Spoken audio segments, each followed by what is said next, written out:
morning.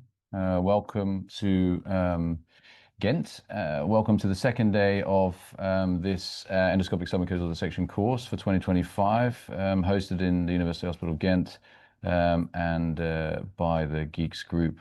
We're really excited to have another day with you today, and today is going to be about upper gastrointestinal ESD. Welcome to those of you joining online. I see there are a few of you already and quite a few also on the website. So welcome, and we're looking forward to a great day in addition to what we did yesterday.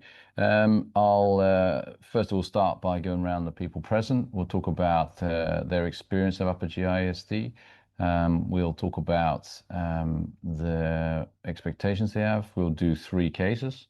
Live cases, and we'll also go a little bit into characterization of lesions in the upper GI, because I think that's quite a significant challenge. Lesion assessment